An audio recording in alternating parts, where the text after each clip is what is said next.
ठीक है ना।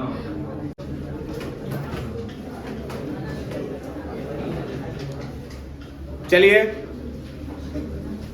आज हम लोग क्लास 11 के ऑर्गेनिक को आगे बढ़ाते हैं। आज का जो लेक्चर है तीसरा लेक्चर है। इससे पहले मैंने कार्बन के परिचय के बारे में पढ़ा, कार्बन किस प्रकार से साझा करता है ये हमने बताया। अब हम लोग धीरे धीरे नोमेनकल्चर की ओर बढ़ेंगे, IUPAC नाम की ओर बढ़ेंगे, लेकिन इससे पहले हम लोग जानेंगे कि जो कार्बनिक यौगिक है इनका वर्गीकरण किस रूपों में हुआ है, कितने भागों में इसे बांटा गया है। इस वीडियो के माध्यम से देखेंगे। पूरा ऑर्गेनिक आपको इस चैनल पर मिलेगा, समझ गए ना। वीडियो को अंत तक देखिएगा, आशा है ना। चलिए आगे बढ़ाते हैं। आज हम आप लोगों को पढ़ाएंगे कार्बनिक यौगिकों का वर्गीकरण। हमने आपको बताया था कि कार्बनिक यौगिक क्या है ना। तो कार्बनिक यौगिक के मैंने बारे में बताया था कि जो कार्बनिक यौगिक है रसायन विज्ञान की वह शाखा जिसके अंतर्गत हमें कार्बन और हाइड्रोजन युक्त पदार्थों के बारे में अध्ययन करते हैं, वह कार्बनिक रसायन कहलाता है। अब इसका वर्गीकरण कार्बनिक यौगिकों की वर्तमान बड़ी संख्या और बढ़ती हुई संख्या के कारण इन संरचनाओं के आधार पर निम्न रूपों में वर्गीकृत किया गया। जिसे हमनी के गांव में बा ना कि हर आदमी के एगो उपनाम होला ना। जे अगर ढेर गोर बा, अरे भुअरा, ऐसा बोलते हैं ना। अगर मान लो कि ढेर तनी सुन करिया हो गई बा, कोई चिड़ी ना, अरे करिएवा। ऐसे हम लोग बोलते हैं कि नहीं बोलते हैं? बोलते हैं ना। आ ढेर मोटा गइल बा, अरे मोटका। अगर दुबरा गइल बा, लकड़ियावा। तो ऐसे कह करके हम लोग उपनाम के जरिए उसको बुलाते हैं। ठीक उसी प्रकार हम कार्बन के बारे में अध्ययन करेंगे। जब कार्बन के बारे में अध्ययन कीजिएगा आप, आइए हम इसको बताते हैं बिना देरी किए हुए। हम लोग विचार करते हैं कि कार्बनिक यौगिकों का वर्गीकरण। तो कार्बनिक यौगिक को मुख्यतः दो वर्गों में बांटा गया है। कार्बनिक यौगिक को मुख्यतः दो वर्गों में बांटा गया है। एक पहला हो जाएगा कि अचक्रीय, का पढ़बो? हाँ, या एकरा के हमनी के एलिफैटिक यौगिक कहल जाला। का बोलिएगा? एलिफैटिक यौगिक। का बोलबो? हाँ, फिर से देखा जाए कार्बनिक यौगिक को दो वर्गों में बांटा गया है। कौन वहां से तरीका करो वैल्यू। पहला हमने बताया अचक्रीय यौगिक। क्या बताइएगा? अचक्रीय यौगिक। और इसको हम लोग एलिफैटिक यौगिक भी बोलते हैं। और दूसरा का हो जाएगा चक्रीय बंद श्रृंखला यौगिक। समझ गए ना, जिसको आप यहां पर ध्यान दीजिएगा। अब यहां पर कहने का मतलब ये हुआ कि सुनिए कि अचक्रीय और चक्रीय का मतलब क्या हुआ। अचक्रीय का मतलब कि जब कार्बन एक साथ लाइन से जुड़ल रहे, जैसे कि ध्यान से समझिए ना कि हमनी के 5 आदमी बन जाए, तो अब एक दूसरे के आगे पाछे अगर लग गया, जैसे कोई 5 फुट के बा तो आगे एक जना बारन 5 फुट 3 इंची के, ओकरा पीछे हो गेलन एक जना बारन 5 फुट 5 इंची के, एक पैसे पीछे हो गया, एगो 6 फुट के है तो पीछे हो गया। तो मतलब कहने का ये हुआ कि सब कोई लाइन से जुड़ गई। लाइन से जुड़ा ना, तो यह अचक्रीय यौगिक कहलाया। मिलल है ना, अचक्रीय यौगिक कहलाया। सब कोई लाइन से जुड़ गए। लेकिन जब हमनी के ना कि अगर मान लेते हैं इतने सारे लोग हैं, समझ मिला जाए ना, 6 गो लोग बा, 6 गो लोग जैसे ध्यान से समझिएगा, एक दूसरे के कंधा पर हाथ रख के गोल लिया गया। जैसे खिलाड़ी को आप देखते हैं, क्रिकेट के खिलाड़ी अगर जब मैच शुरू होता है तो सब एक दूसरे के कंधा पर हाथ रख करके एक सर्किल बना लेता है। क्या बना लेता है? तो जब सर्किल बना लेगा तो उसको हम लोग चक्रीय बोलते हैं। क्या बोलते हैं? चक्रीय। तो बताओ कार्बनिक यौगिक को मुख्य रूप से कौ भागों में बांटा गया? दो। पहला क्या बोलिएगा? अचक्रीय। क्या बोलबो? अचक्रीय। और दूसरा का क्या हो जाएगा? मतलब कि जब सीधा लाइन बनैला वो अचक्रीय, और जो गोलिया गया वो क्या हुआ? जैसे कि एक और एग्जांपल समझिएगा ना, है देखो तो ये बंद है कि खुला है? तो जवन बंद आकृति के बाद तो उ का कहलाएगा? चक्रीय। क्या कहलाएगा? चक्रीय। क्लियर हो गया? ध्यान से समझिएगा, जो बंद आकृति को प्रदर्शित करेगा वो चक्रीय, और जो खुला आकृति को प्रदर्शित करेगा बोलिए। तो अच्छा, अब हमने यहाँ पर एगो लाइन खींच दिया, ये चक्रीय है या अचक्रीय? ये वाला, इसको हम लोग इंग्लिश में एलिसाइक्लिक बोलते हैं। क्या बोलते हैं? एक के साइक्लिक। क्या बोलिएगा? साइक्लिक। समझ गए ना? तब हटाइए, ध्यान से समझिएगा। तो कार्बनिक यौगिक को कौ भागों में बांटा गया? पहला क्या हुआ? अचक्रीय। दूसरा का क्या हुआ? अब यहाँ पर समझिएगा, ध्यान से समझिए। अब हम बारी बारी से इस चीज को समझाएंगे ना, ध्यान से समझते रहिए। अब यहाँ पे अचक्रीय यौगिक को दो भागों में बांटा गया। कौ भागों में बांटा गया? दो। जिसमें हमने पहला लिया, क्या लिया है? सीधी श्रृंखला यौगिक। क्या कहलाएगा? अच्छा, और दूसरा का क्या हुआ? है ना, इसको चैन डायरेक्ट, मतलब एगो लाइन में खड़ा है तो वो सीधी श्रृंखला, और एगो शाखायुक्त श्रृंखला। तो ध्यान से समझिएगा, अचक्रीय को कौ भागों में बांटा गया? पहला क्या बोलिएगा? और दूसरा का समझ गए ना, एक के ब्रांच कहल जाला, ब्रांच चैन कंपाउंड। अब यहाँ पर समझिए इहो आखिर इसका मतलब क्या हुआ, इसका सेंस क्या कहता है, इस चीज को समझिएगा। जो लाइन से कार्बन को जोड़ दो, ये कौन सा कंपाउंड हुआ? जोर से बोलो। तो सीधी श्रृंखला। कौ एकरा में कार्बन बा? 1 2 3 और क्या हो गया? 4 ना। तो जब 4 का एकरा में 4 गो कार्बन है तो 4 कार्बन का वर्ड रूट में नाम क्या होता है? ब्यूट। का नाम होता है? और चारों ओर कौन बॉन्ड दिहल बा? बोलो, सिंगल बॉन्ड। तो सिंगल बॉन्ड के लिए नाम हम लोग क्या लिखते हैं? तो इसका नाम क्या हो गया? जोर से बोलिए। समझ में आया ना? तो यह कौन सा कंपाउंड कहलाया? सीधी श्रृंखला। क्या बोलिएगा? और एकरा में अगला कहता शाखा युक्त श्रृंखला। तो शाखा युक्त की जब बात करते हैं, और देखो ना, यहाँ अब एकरा में 4 गो कंपाउंड बा, ऊपरों से हम एगो और जोड़ देंगे। अब बताओ कार्बनों की संख्या कितनी है? बोलिए। 4। कार्बनों की संख्या कितनी है? लेकिन एक नाम में अंतर पड़ गई कि ना? देखो, जाए के रहे एकरा सीधा, लेकिन एकरा पर एक आदमी 3 आदमी के जगह था। एगो कलश के हम झूल के जाए, जैसे होला ना बारात, अगर मान लेता नहीं कि बस बारात में भइल बा, आदमी सब बैठ गए सीट भर, तो 2-4 गो जवन एक्स्ट्रा लफुआ आता है, कहता हम खड़ो खड़ो चल जाए, ओकरा बारात जैसे मतलब बा। तो ई वाला जो है ये खड़ा खड़ा जो किनारे से आएगा, जो चैन के सीधी श्रृंखला के किनारे से आएगा, उसको कौन सा श्रृंखला बोलिए? जोर से बोलिए। समझ में आया? अरे हाँ या ना बोलिए, पक्का ना? तो यहाँ से ध्यान से समझिएगा। तो अचक्रीय यौगिक को कितने भागों में बांटा गया? 2। जिसका पहला नाम क्या हुआ? सीधी श्रृंखला। और दूसरा का नाम?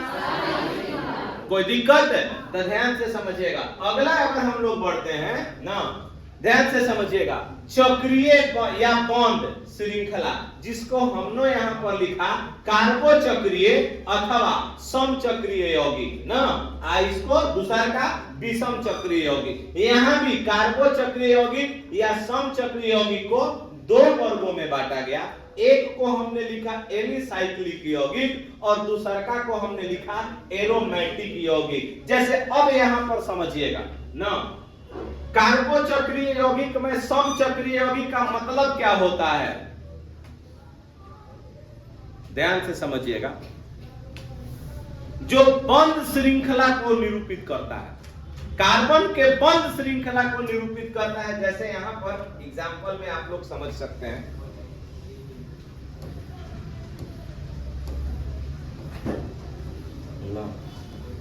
देखिए बंद श्रृंखला, अच्छा क्या है इससे पहले, हाँ समचक्रीय। ध्यान से समझिएगा, बारी बारी से हम लोग इसको समझ लेते हैं ना। पहले प्रकारें समझिए ना डायरेक्ट ना, तो ध्यान से देखिएगा, इसके बाद हम बारी बारी से समझ लेते हैं ना। चक्रीय को कितने वर्गों में बांटा गया? 2। पहला जिसका नाम क्या था? समचक्रीय। क्या बोलिएगा? समचक्रीय। और दूसरा का नाम क्या है?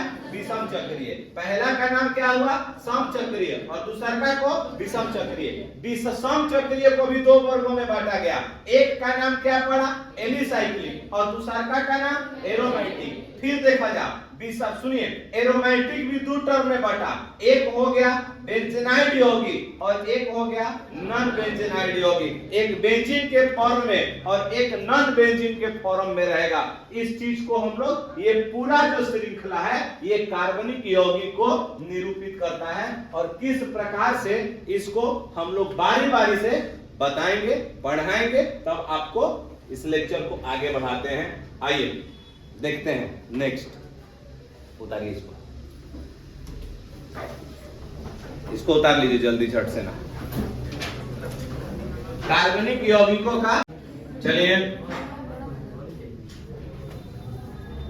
आइए, अभी हमने समझाया अचक्रीय या एलिफैटिक यौगिक। तो हमने बताया इसका परिभाषा है कि वैसा कार्बनिक यौगिक जिनमें अणु में उपस्थित सभी कार्बन परमाणु खुली श्रृंखला का निर्माण करते हैं, वह क्या कहलाता है? या वह विपरीत अचक्रीय या एलिफैटिक यौगिक कहलाते हैं। मतलब कि जो सीधी श्रृंखला का निर्माण करता है, खुला, जिसकी आकृति बंद नहीं हो, वह कौन सा कंपाउंड कहलाएगा? अचक्रीय या एलिफैटिक। जैसे यहाँ पर देखिए ना, कि अगर मान लेते हैं यहाँ कौ कार्बन है? 2 कार्बन है। कै गो कार्बन है? 2। और इसके साथ कितना हाइड्रोजन जुड़ा हुआ है? तो 2 कार्बन का नाम हम लोग क्या लिखते हैं? 1। क्या लिखते हैं? 1। और चारों तरफ इसके कौन सा बॉन्ड है? सिंगल। का नाम क्या हो जाएगा? जोर से बोलो। अब इसी में देखो जा, यहाँ पर देखिए 2 कार्बन के बीच में कौन बॉन्ड है? Double bond. तो एक में का जोड़ देबो? ई। नाम बताओ, नाम बोलो। तो ये सीधी श्रृंखला का निर्माण कर रहा है ना। अच्छा, तो भाई देखो ये वाला गलत से लिखा गया ना। तो अब यहाँ पर ध्यान से समझिएगा, ये भी है लेकिन ये ब्रांच चेन के रूप में आएगा। हमने बताया ना, यहाँ देखिए, जैसे कि अभी हमने बताया, ध्यान से समझिएगा कि सीधी से सुनिए कि जो विपरीत श्रृंखला है या अचक्रीय है, यह 2 वर्गों में बांटा गया। एक हुआ सीधी श्रृंखला और दूसरा हुआ शाखायुक्त श्रृंखला। तो हाई वाला जो एग्जाम्पल हुआ, ये वाला जो दोनों आप एग्जाम्पल देख रहे हैं, ये और ये, तो यह किसको निरूपित करता है? सीधी श्रृंखला को। किसको निरूपित करता है? सीधी श्रृंखला को। हाई वाला जो वन है, अब बताओ, हाई तो एकदम एक चैन का निर्माण कर रहा है, लेकिन एकरा में झूलल कौन बा? CH3। कौन झूलल है? तो ये कौन सा मतलब यौगिक हुआ? शाखायुक्त। क्या बोलिएगा? समझ में आया? अरे हाँ या ना बोलिए। अच्छा, अब अगला अगर हम लोग देखते हैं इसके बाद ना, ध्यान से समझिएगा, यही चीज है। नेक्स्ट पढ़ते हैं हम लोग बंद श्रृंखला। क्या हमने बताया? बंद श्रृंखला। बंद श्रृंखला क्या है? इस चीज को समझिए कि वैसे यौगिक, ध्यान से समझिएगा कि वैसे यौगिक जिनके अणुओं में परमाणुओं का बंद श्रृंखला या वलय पाया जाता है, वह क्या कहलाता है? चक्रीय यौगिक। अर्थात जब कार्बन परमाणु एक बंद श्रृंखला का निर्माण करते हैं, एक वलय का निर्माण करता है, वह क्या कहलाएगा? जैसे अभी हमने बताया कि जब अगर क्रिकेट का जो खिलाड़ी होता है, 11 से 11 खिलाड़ी खेलने वाले, तो वह सभी लोग क्या करते हैं कि एक साथ फील्ड में गोलियां के इकट्ठा हो जाएगा ना, तो वह एक वलय का निर्माण करता है। तो उसको बोलेंगे हम लोग कौन चीज? बंद श्रृंखला या चक्रीय यौगिक। जैसे यहां पर देखिए, हाय देखा, अब हमने एक कार्बन लिया, जैसे यहाँ पर दिया गया है कि एक कार्बन ऊपर है, एक कार्बन दो कार्बन नीचे है, तो यह किस चीज का निर्माण कर रहा है? त्रिभुज का। किसका निर्माण कर रहा है? बोलो। तब यहाँ पर देखिए, इसमें मतलब इसमें कौ कार्बन बा? 3 गो, तो यह त्रिभुज बनाया। जब 4 कार्बन मिला तो किस चीज का निर्माण किया? वर्ग का निर्माण किया। अच्छा, अब 5 कार्बन मिला तो बताओ, पंचभुज बना दिया ना। 6 कार्बन मिल गया तो क्या बनाया? षष्ठभुज। क्या बनाया बबुआ? षष्ठभुज का निर्माण किया। तो इसमें जितना कोना बा, आकृति का मतलब जो वो कोना है तो वो क्या है? कार्बन। तो एकरा में कोगो कोना लौकता? बोला। तो कोगो कार्बन हुआ। अच्छा, जैसे अब हमने एक और एग्जांपल लिया ना, इसमें बताओ कोनों की संख्या कोगो? 7 गो। तो कोगो कार्बन। तो ये कौन सी आकृति हुआ? बोला। समझ में आया कि नहीं आया? अच्छा, अब आगे आप लोग देखिएगा, ध्यान से समझिएगा। अब इसी प्रकार हम लोग आगे बढ़ते हैं, समचक्रीय या कार्बोचक्रीय, है ना? समचक्रीय या कार्बोचक्रीय, ये क्या कहता है इसमें समझ लीजिए थोड़ा सा ना, कि वैसे चक्रीय यौगिक जिनके वलय में केवल कार्बन परमाणु रहते हैं समचक्रीय यौगिक या कार्बोचक्रीय यौगिक कहलाते हैं। अब यहां पर ध्यान से समझिएगा, कहीं कहीं ओकरा में ध्यान से समझिए एक चीज, हमने यहां पर क्या चीज का निर्माण किया कि एक वर्ग बनाया। इसमें कार्बन की संख्या कौन होगा? जोर से बोलो। इसमें अगर मान लेते हैं कि आपको जहां जहां पर बॉन्ड दिख रहा है, एक है वो ना बॉन्ड बा? बोला। अब एक नाम हम लोग कैसे लिखेंगे? तो जो हमारा यौगिक होता है अगर बंद श्रृंखला का निर्माण करता है तो ओकरा नाम लिखे से पहले हम लोग का लगाते हैं? साइक्लो। का लगे वजह? जोर से बोलो। साइक्लो का है? साइक्लो। लेकिन ध्यान से समझिएगा कि एकरा में साइक्लो तो हमने लगा दिया, अब कार्बन गिनो। तो कार्बन गिनने का तरीका क्या है कि जो वो कोना है तो वो क्या है? तब बताओ कब वो कोना? तो 4 कोना के नाम, 4 कार्बन के नाम बोलो जोर से। ब्यूट। अब बताओ चारों तरफ कौन बॉन्ड लौकता? सिंगल है ना। तो एकरा आगे का लगा देबो? नाम पढ़ का हो? जोर से बोलिए। साइक्लो। अच्छा, अब यहाँ पर देखा जा कब कार्बन का? जोर से बोला। तो 3 कार्बन का नाम का लगा दीजिएगा? साइक्लो। का लगाइबो? अब फिर का लगाइबो? प्रो। का लिखबो? लास्ट में का जोड़ देबो? एन। का नाम हो गई? जोर से बोलो। देखे बुझात? अच्छा, अब यही तनी सुन और ध्यान से देखा जा ना। ई बताओ एकर का नाम लिखाई? साइक्लो। का लगाइबो? साइक्लो। और फिर का जोड़ देबो? बोलो। पेंट। का जोड़बो? आ लास्ट में का लगाइबो? एन। का लगाइबो? नाम पढ़ो। बोलो। लेकिन अब हमारा पढ़े के बाद कार्बो समचक्रीय, तो समचक्रीय में क्या होगा? ध्यान से समझिएगा। पेंट तो है, हमने यहां पर अब बताओ क्या लगा दिया? जोर से बोलो। बाकी भुजा पर क्या है? एक जगह क्या है? जहां डबल बॉन्ड हो गया उसका नाम बोला। नाम पता हुआ एक का हो जाएगा? लास्ट में क्या जोड़ देबो? नाम पढ़ो। क्या नाम हुआ? अच्छा, ये देखो सगरों से तो कार्बन लौकता है ना, हर जगह सिंगल बॉन्ड बा, लेकिन एक जगह कौन बॉन्ड बा? बोला। तो नाम एक का हो जाएगा? पहले का बोलबो? साइक्लो। कब कार्बन? 6 गो। कगो? तो 6 गो का नाम? 6 गो का नाम हेक्स। समझ गए ना? अच्छा, अब बताइए साइक्लो हेक्स आ लास्ट में का जोड़ देबो? तो नाम पढ़ो एक और। बोलो। समझ में आया कि नहीं आया? तो इस प्रकार ना अगर जिसको तकलीफ हो रहा होगा ना वर्ड रूट में, जैसे कि हम 1 से 100 तक को वर्ड रूट बताए हैं पहले वीडियो में ऑर्गेनिक के, आप लोग जाकर के देख लीजिएगा। इसको अगर याद रखिएगा तो आपको आने वाले समय में नाम लिखने में किसी भी प्रकार की कोई कठिनाई नहीं होने वाली है। अब डिपेंड करता है आपके ऊपर कि आप किस प्रकार से याद करते हैं। आइए आगे बढ़ते हैं। अच्छा चलिए, इतना आप लोग कर लें ना, फिर हम लोग आगे की ओर बढ़ेंगे।